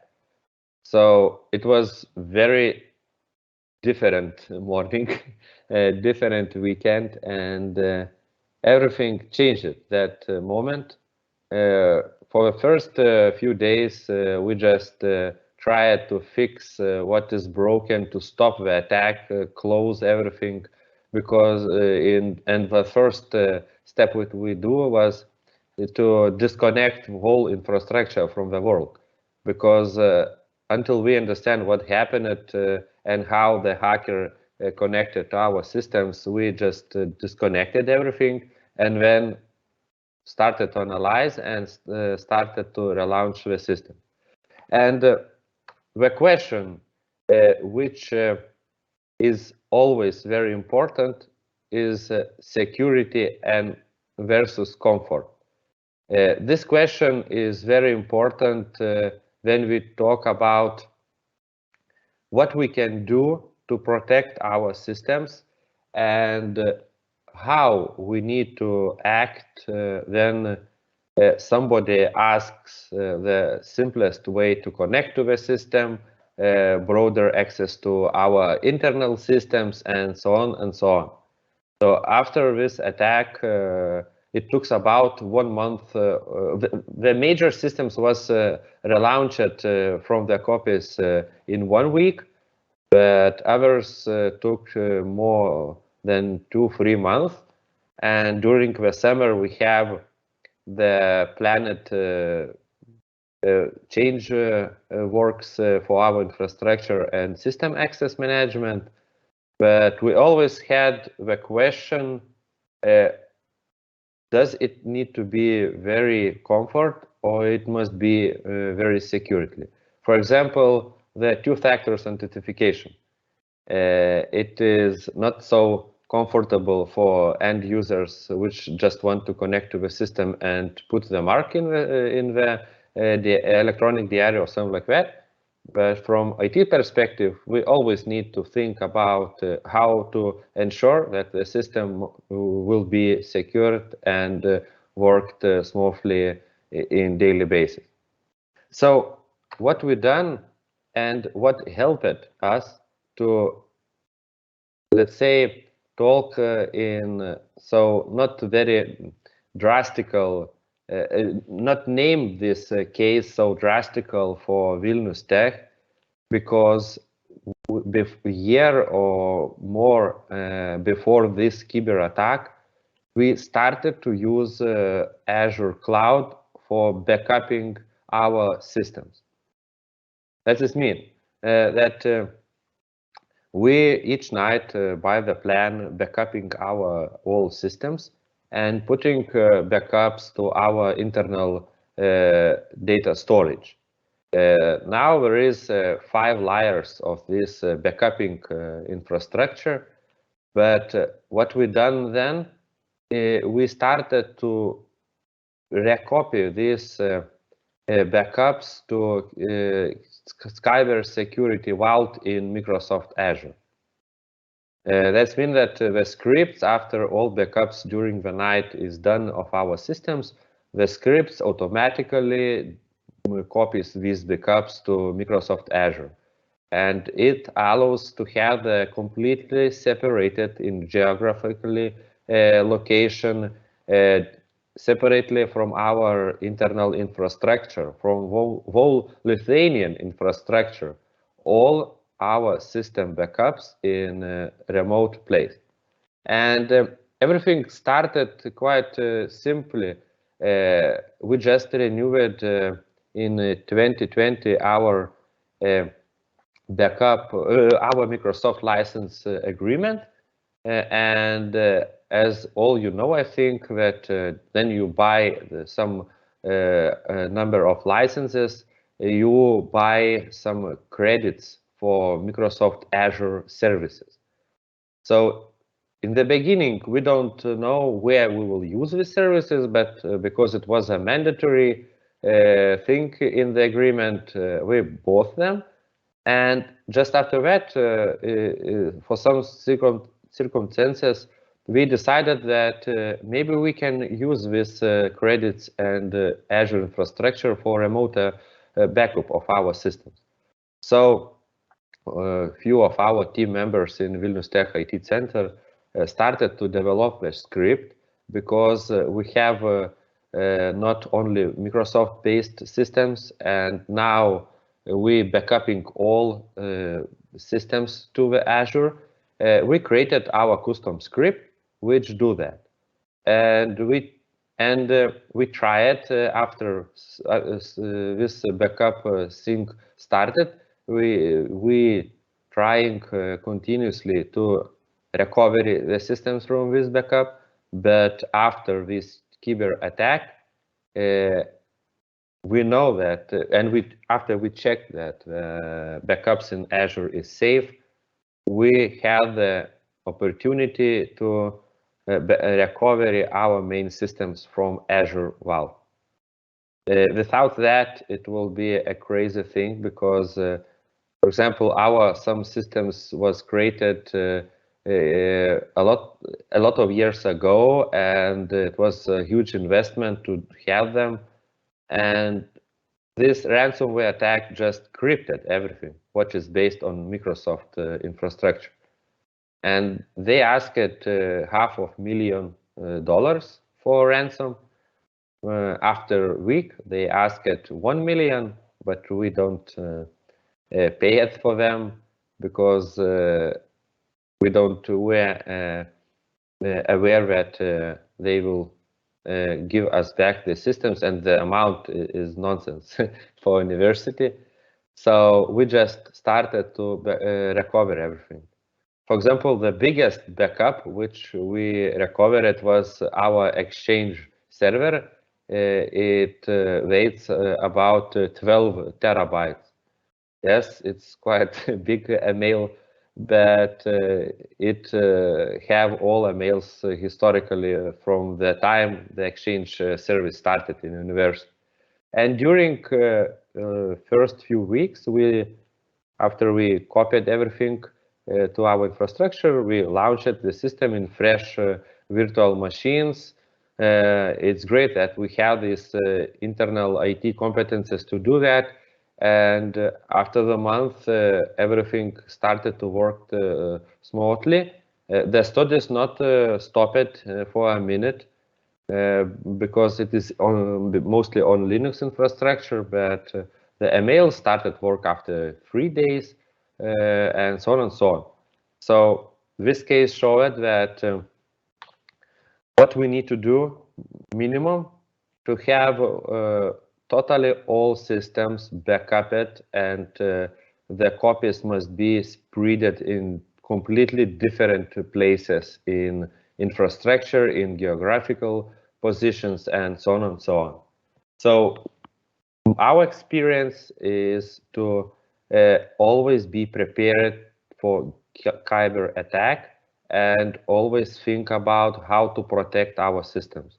For example, we moved our all systems from outside the world to internal network. So now the world just see a few of IPs from our infrastructure. Maybe someone do it from the beginning, but before the attack, before all these cyber activities over the world, everybody think that the comfort is more important than security. After the cyber attack, they have very strong arguments that the security is most important. And if someone is not very happy to use VPN or two-factor authentication to connect to some system, it's not a problem. It is just a few sad people because it is not comfortable. But the systems is working, our data is protected, and we as IT managers must put in the first priority the security, not the comfort. It is our view of point of view, but I don't know, maybe someone thinks differently. So thank you, and maybe you have any questions. So at least I have some questions here. Okay. Yeah, you spoke about Azure backupping your data, Azure. So is there any kind of, how about maintenance? How much is it kind of difficult to handle, and how much effort it will need to set up and just to look for? For our case, as I said, we don't use any third software to organize this automation backups to Azure. We just created the script which takes the backups from our storage to the Azure, just copies these backups. And the automation of recovering, we don't implement it at this moment. We just, if we need, we just download the backup and launch it in where we want to do that. But it was not, yes, it took some time to prepare this smoothly working script because I think all infrastructures have some differences and you need to take care of them. But in general, it was not something rocket science or something like that. We just need to agree that we need to do that. We booked some time to prepare for that, and now we are happy that we are doing it. And from the price perspective, it is just a number of hundreds euros per month. So it is not something. We are hoping 10, I think, I don't know, more than 20 terabytes to this Azure infrastructure each week. So we agreed that we have the oldest, our backup is 1 week old. So this night backup or something like that is in our internal spreaded data storages. But for emergency, we have this remote Azure backups. So you also told about a little bit comfort and security. Did you made some kind of trainings afterwards, or how do you cope with the end users? Because Yes. we know that usually the end user is most kind of the part who is most accessible. Yes. Before this attack, we organized it each year our phishing attack, and after that we analyzed the data. Now we are organizing this year another phishing attack, and then we will present the results to all employees. We always try to raise the awareness of each employee about what is phishing and so on and so on. There's seminars for that. We organize them or share the material which is from third-party vendors or something like that. And we talked about this incident with our community as well. We explained what happened.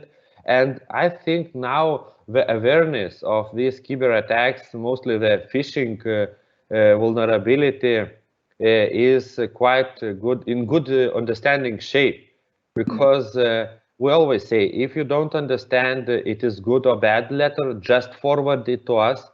Not just forward or make export it as a mail file and then attach it. Then we can check the metadata of the email and so on and so on. And this awareness is rising. Employees understand, and after that incident, everybody just afraid to open any email with attachments or something like that. So we needed to explain that not everything is harmful, but yes, this awareness is very important. And yes, the most damageable piece of all this infrastructure is the poor end user, which has a simple computer and just want to use some kind of a systems, but all incidents of attacking us started from the standard personal computer. And I think now, during the COVID, when everybody works from different places, mostly we need to rise the security level, not to remove possibility to work people flexibly, but the flexibility not equal to comfort in some times. It is just a flexible way to connect, but it can be with two-factor authentication or something like that.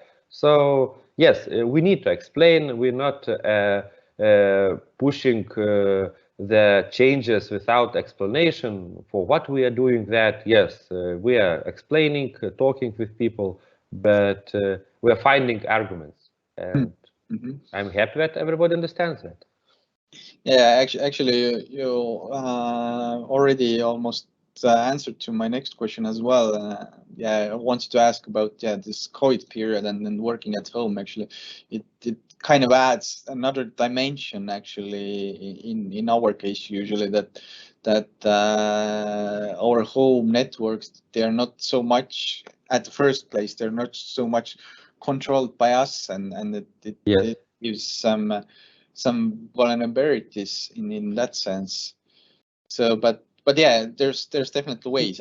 Yes, some COVID changed the way we work, and they expanded the ways how we work, and not all things we can control. Don't say that we are fully controlling everything, but what we can do, we can rise level of security of what we are truly controlling. So the access to our systems, to our infrastructure, and so on and so on. Okay, but yeah, thank you very much, Paulius. Thank you. Yeah, it was very insightful, and I will switch. Oh yeah, actually, yeah, we have one question, so I'm looking this over. Just a second. I didn't saw that. So how did you manage the administrator rights giving to end users? What policies do you have about that? Yes, it's a good question. Now we are removing, because before the incident, for all laptops, we give it the admin rights, because mostly managers is traveling and they want to install some third-party software, which is not a harmful, but we want to install something. So we decided to give them administrator rights. Now we changed it and removing these rights, explaining that our IT support team working very quickly, and if someone needs something in the computer, just call to us or write to us, and we will remotely solve the problem. So we are working to the direction that we want to reach the minimum of the admin rights having employees in our organization, especially who have access to system servers or something like that. So we are started very carefully monitor this, and especially infrastructure department, they spreaded they access rights for different systems. They created the logic how they can connect to the system. They agreed for that policy and now following it. So yes, so the way how we giving admin rights to any kind of a system or hardware change it, and it is not so comfortable. Infrastructure said that now they need to spend more time to connect to the system, and they said that it is okay. It means that if for them with having the user it's harder to connect, we believe that the hacker to connect to the system is more difficult as well. So yes, so we are going to security side more as well, from not rising the security for end users. We are moving to more securely way as well. So, and I have another question. The Microsoft does have Office 365 email solution. What was the why did not you migrate your on-prem Exchange solution to the cloud? The size of our mail, mostly. The history. There is now, I think, 13 terabytes of data in a mail. There is a lot of professors which work in university more than 20 years, and they have more than 50 gigabytes a mailbox. So we can't convince them at this moment to remove a lot of emails.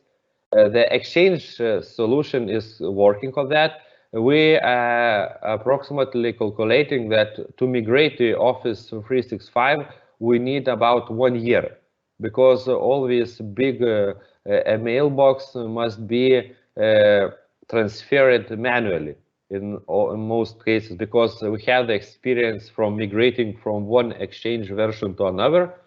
And now we are waiting for newer version of Exchange solution. I think it's 2021. And then we will analyze what is the difference, and then we will decide. But yes, it is one of very expensive, but definitely the future projects which we need to do, because everything is moving to cloud. But our history of using Exchange is more than 10 years. So we just started to use emails quite early, and everything works smoothly. So we not prioritize it to move early to the cloud with this solution. But yes, we're using Azure Active Directory for integrations of authentication and so on, so on. So it is just on one of the projects which we're not doing now, but we will plan it to do it in the near future. So thank you for your answer. And overall, this very interesting topic in a sense. And we will switch back to Estonian. So okay, so thank you for your time and questions. Bye. Yeah, thanks, bye. Ja, ühesõnaga ma mõningaid asju veel näitan teile siin ja arendan pisut seda mõtet edasi, et kus ja mida kasutada ja mida te ise võite vaadata ja millega siin nii-öelda mängida 365 poole pealt tegelikult saab. Et üks asi kindlasti, mida ma tahan näidata, on pigem just need erinevad Power Appsi võimalused, paar sellist lahendust, mis võivad ka teil igapäevaselt heaks abimeheks olla ja teisest küljest siis kuidas võib-olla see Power Apps, Power BI sobituvad ka, ütleme, Teamsi ja muude lahenduste kontekstis. Et ja jagan oma pilti kohe jälle ka. Et ühest küljest ma siis just nii-öelda BI poole pealt tegelikult tahtsingi näidata seda, et meie, kes me igapäevaselt Teamsi kasutame, et siis me oleme teinud endale lihtsalt täiesti lihtsakohalise filtreeritud vahenduse just nii-öelda puhkuste vaatamiseks.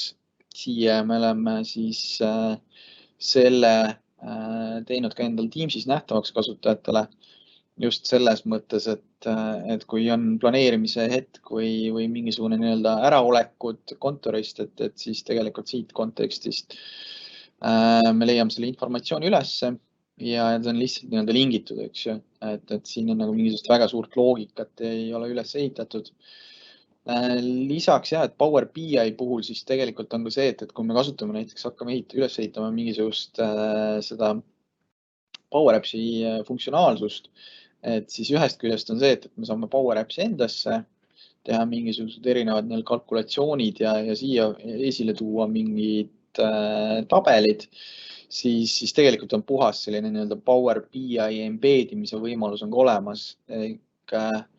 Ehk ma just mõtlengi võib-olla selles kontekstis siin näiteks, et kui me läheme liigume siit tagasi, kui me näiteks teeme mingisuguse HR-i abitööriista, et me tahame mingisugust rakendust luua, siis Power Appsi kontekstis, mis nagu Microsoft ise ütleb, et Power Apps on nagu selles mõttes väga hea, kui sa soovidki kasutada, ütleme, kas mingeid asju auditeerida, infot koguda mingisuguste nii-öelda töövahendite kohta või siis ongi see, et mingisugune avalduste täitmine, saatmine, et sellisel juhul on võib-olla hea ja mõistlik seda kasutada. Lisaks on võib-olla siis mingi, kui me räägime, ütleme, jaekettides mingisugustest tööaja vahetustest, samas jällegi, ütleme, koolide kontekstis võib see vabalt olla mingisugune nii-öelda, ma ei tea, klassiruumide kättesaadavus või siis näiteks soov vahetada just näiteks, ma ei tea, ongi see, et jääd haigeks, ei saa oma klassile nii-öelda tundi anda, et siis mingisugune vahetus organiseerida, et kõik seda loogikat tegelikult annab siis nii-öelda Power Appsi poole pealt üles ehitada.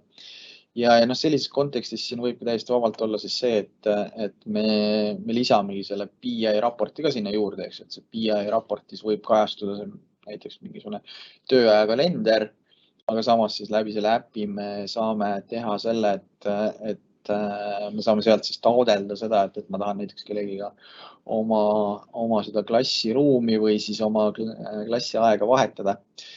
Ja mida ma siin näidata tahtsin, siis tegelikult ongi näiteks üks asi just võib-olla, kui me räägime võib-olla personali poole pealt, et ongi see, et me saame luua siia erinevaid vorme just selles kontekstis, et sisemiselt siis näiteks ongi uued inimesed tulevad, mille kallal me ise nagu hetkel töötame, ongi see, et teha siis ühest küljest endale, et me tahame siia luua seda nii-öelda onboarding protsessi sisse, kus siis ongi tegemist sellega, et kui töötaja tuleb meile tööle, hetkel siis siin me näeme seda nii-öelda demo versiooni. Kui töötaja tuleb meile tööle, et siis ikka me ju kogume mingisugust informatsiooni, me peame andma talle mingid ligipääsud, me peame talle võimaldama mingisugused uksekaardid, töövahendid ja nii edasi. Et miks mitte siin kasutada siis ära seda appsi funktsionaalsust ja lisada kõik see nii-öelda vajadus siis ühte sellise üldisesse vormi. Ja siin juhul, see on siin näidisena tegelikult puhtalt selline hästi lihtne infoväljadega vorm, mis on esmapilgul mõeldud eelkõige siis ühest küljest AD täitmiseks ja nii-öelda konto loomiseks 365 poole pealt, kuna meie ise nagu talletame maksimaalselt informatsiooni AD-sse, sest me tõmbame seda nii-öelda GraphAppiga tagasi ka SharePointi siseveebi poole peale ja me kuvame seal erinevaid sünnipäevi ja asju nii-öelda üldises intraneti vaates, siis see mõte siin ongi see, et ühest küljest kõik kontoga seonduv, ligipääsudega seonduv, me täidame selle siin ära. Lisaks on meil erinevad sektsioonid loodud siia alla, millest siis iga sektsioon selle täitmisel saadab siis informatsiooni edasi kinnitamisele ja tagasi tulnud kinnitusega siis kas see siis läheb nii-öelda sellele teostajale edasi, ehk siis mõni IT-partner IT-osakond või siis mingisugune näiteks finantsinimene, kes siis vastutab selle eest, et mingisugused kaardid, ligipääsud, asjad tehakse sellele töötajale ära. Ja no samas ongi see, et siis siin saab mängida sellega, et me salvestame selle info, ütleme näiteks SharePoint keskkonda, kuhugi registrisse. Me võime teha samasuguse vaate, nagu me seal BI-s enne selle koolide lahenduse puhul näitasime, kus oli see õpilase-õpetaja vaade, eks ju. Ehk siis me saame siis seda informatsiooni ära kasutada seal, et meil on ühest küljest juba nii-öelda kasutaja info on sinna ära täidetud ja sinna siis hakata pärima muud infot juurde. Aga happy kontekstis, mida me siin siis vaatame, ongi see, et siin on tegelikult siis mitu nii-öelda protsessi sees, et sellest vormi lisamisest alates siis tekivad lähitulevikus loodetavasti siis ka sellel lahendusel selline nii-öelda taskide süsteem, et kus me hakkamegi ülesandeid jagama, mis tähistavad siis seda, et tuleb ette võtta mingisugune tutvustav koosolek või siis anda nii-öelda muud ülesanded sellele uuele inimesele ja jälgida, et tema sisseelamine oleks võimalikult valutu. Aga samas me tahame siiski nagu arvesse võtta ka seda, et on positsioonivahetus ja ettevõttest lahkumine. Et positsioonivahetus siis tähendab seda, et ikkagi me oleme kuhugi andnud inimesele õigused, ta liigub uuele positsioonile, ta peab saama kuhugi mujale ja vanast kohast tuleb ära võtta. Ehk siis see loogika siin, meil aitab see siin tegelikult pigem nagu selles mõttes hästi kaasa, et kuna meie oleme enda nii-öelda AD poole pealt ja siis personaliosakonna poole pealt me oleme väga täpselt ära defineerinud selle, et positsioon ja mis on see õigus, et igal positsioonil, igal osakonnal on alati läbivalt ühesugused õigused ja kui see inimene hakkab kellegi teise nii-öelda asub kellegi teise kingadesse, siis tegelikult ongi see, et me lihtsalt positsiooni määramisega paneme paika sellega, et kuhu ta hakkab ligi pääsema. Ja töötaja lahkumine laias laastus siis tegelikult on tagurpidi protsess, et mis siis algatab selle, et me hakkame seda infot siis tagant ettepoole uuesti lahti kaevama ja sealt lähtuvalt siis ongi see, et kust mingisugused ligipääsud tuleb ära võtta ja mis seadmed või asjad tuleb tagasi tuua. Et siia tegelikult taustale me saame luua ka väidet, täiendavalt võib-olla siis mingisuguse seadmete registri andmebaasi. Et kui hetkel olemasolevad lahendused nagu selliseid asju ei kata, et siis tegelikult Power Apps annab päris hea võimekuse meile siia juurde, et mingisugused sellist nipet-näpet väiksed protsessi siia sisse mängida ja neid siis esile tooma hakata. Et selles mõttes, et meie kasutame hästi palju siis ütleme, antud hetkel on tegemist meie selle demokeskkonnaga. Me kasutame siis andmete salvestamiseks väga palju SharePointi andmeregistreid, et kuna ütleme tegemist võib-olla ei ole nii suure hulga andmetega meie kontekstis, siis just see SharePointi registrites andmete hoidmine on siin nagu ütleme otstarbekam, kuna ta on meie litsentsides sees. Et kui me räägime siin, ütleme, kümnetest, sadadest, tuhandetest andmeridadest, eks, et siis on juba mõistlik kasutada, et ütleme Microsofti poole pealt sellist asja nagu Dataverse või siis luuagi endale mingisugune andmebaas, et mida me siis saame selle nii-öelda Power Appsi põhjana kasutada, aga seesama andmebaas siis võib infot sööta nagu erinevatesse rakendustesse, erinevatesse keskkondadesse. Ja selle puhul siis ongi see, et seal tihtipeale tekib siis juba see nii-öelda hinnastamise küsimus ja see, et kui palju ressursse või vahendeid me sinna keskkonda paneme, aga kõige lihtsamalt on tegelikult oleme lahendanud selle nii-öelda SharePointi registrite poole pealt, eriti veel arvestades seda, et nad on andmete sissevõtmise kontekstis on ta tegelikult, kui me juba Excelit kasutame, siis Exceli informatsioon siia ümber kopeerida on suhteliselt lihtne ja teisalt on siit andmeid BI-sse endasse edasi võtta on ka väga selline nii-öelda mugav see ühendustee ära teha. Et sellega on iseenesest väga mõistlik nii-öelda mängida, kui need mõtted nii-öelda pähe tulevad. Ja muidugi siis ongi see, et igasugune embedimise võimekus just Power BI raportitel, et seda saab samamoodi SharePointi poolele teha ja kui teil on huvi nii-öelda mingisugune esileht või siis teha, et siis seda saab siin poole peal ära kasutada. Aga jah, et Power Appsi poole pealt me näeme ise seda, et see nii-öelda huvi on kasvamas ja kindlasti järjest rohkem hakkab seda nii-öelda turul seda teadmist ja soovi nii-öelda tulema, et soovitan nii-öelda vaadata siin iseenesest, kui te lähete sellesse keskkonda, siis tegelikult sellised nii-öelda template'id on meil ette antud, millega mängida saab. Siin on siis nii-öelda näidis andmed on meil taga, aga jah, et reaalselt kasutama hakata, et siis me peame ikkagi need üldühendused juurde looma. Et nende äppide koha pealt ja, et just eelmise nädala neljapäeval tegin ühe veebiseminari ka, mida huvi korral siis soovitan järgi vaadata ja seal siis ma pisut nagu puudutasin ka seda nii-öelda äpi ülesehitamisloogikat ja tegelikult neid andmebaase, mida me siin nii-öelda taustaks ka kasutada saame ja kuidas see nii-öelda äpi loomine võiks käia selles kontekstis.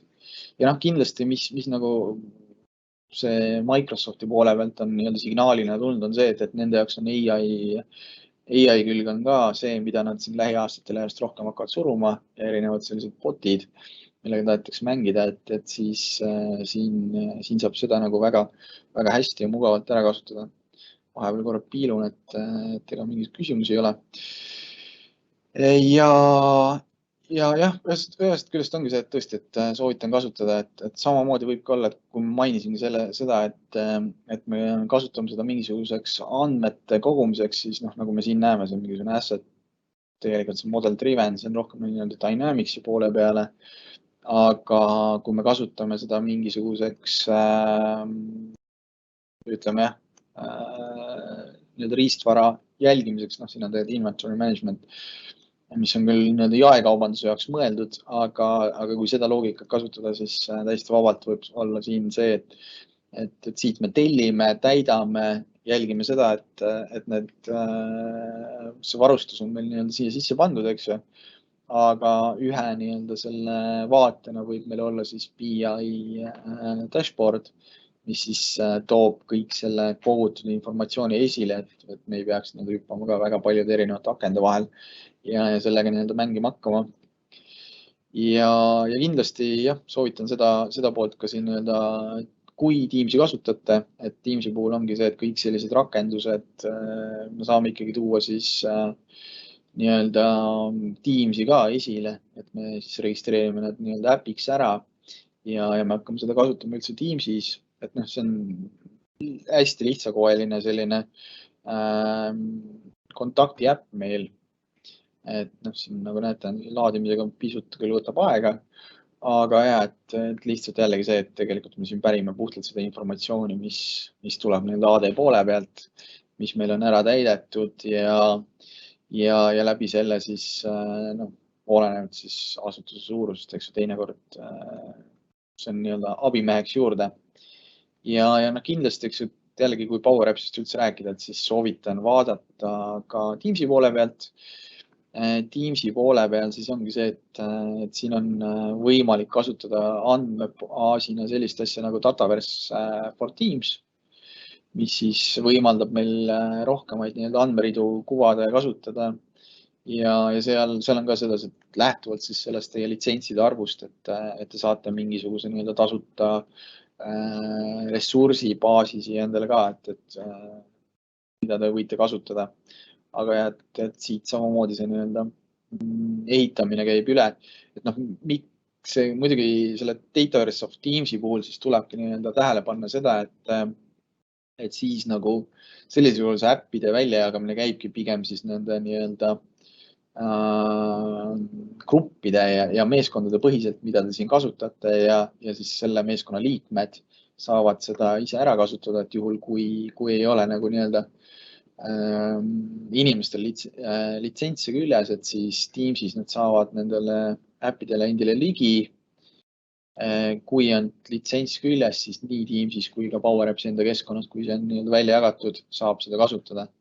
ja ka siin on siis nii-öelda erinevad sellised raportid või siis äppide sellised ette loodud kestad olemas, mida me siis saame kasutada ja nii-öelda natukene juhendab seda siia juurde ka, et mida ja kuidas me saame paremini kasutusele võtta.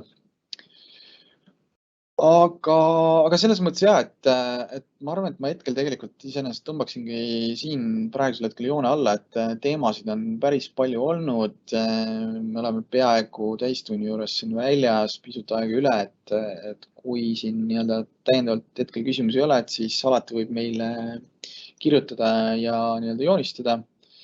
Et Privendi poole pealt oleme valmis abistama, konsulteerima, et samamoodi siis saame lihtsalt nii-öelda kas konsultatsiooni rollis neid ühiselt neid lahendusi teha või siis ongi see, et aitame, paneme juba täpsemalt mingisuguse projekti või tegevuse paika ja läheme siis suuremate plaanidega edasi.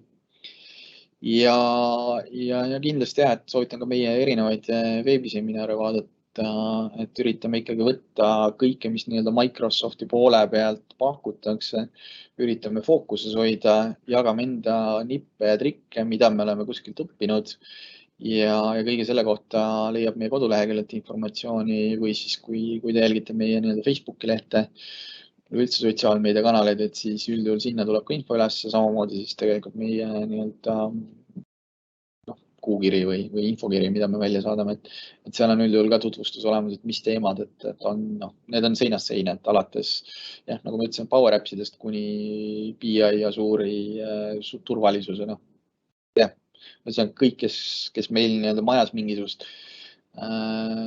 teadmist omavad ja tahavad seda hea meelega jagada, et siis üldjuhul me seda rakendame ja toome teieni kõik selle informatsiooni edasi. Aga jaa, selles mõttes, et igal juhul suured tänud kuulamast teile ja loodetavasti tänane veebiseminar andis teile mingisuguseid mõtteid ja ideid, kuidas edasi minna. Soovitan katsetada, kui vähegi huvi on, kui jääte hätta, pöörduge meie poole, kui vajate nii-öelda nõu või jõuga abi, siis oleme teie jaoks olemas. Aga jah, suured tänud ja järgmiste kordadeni.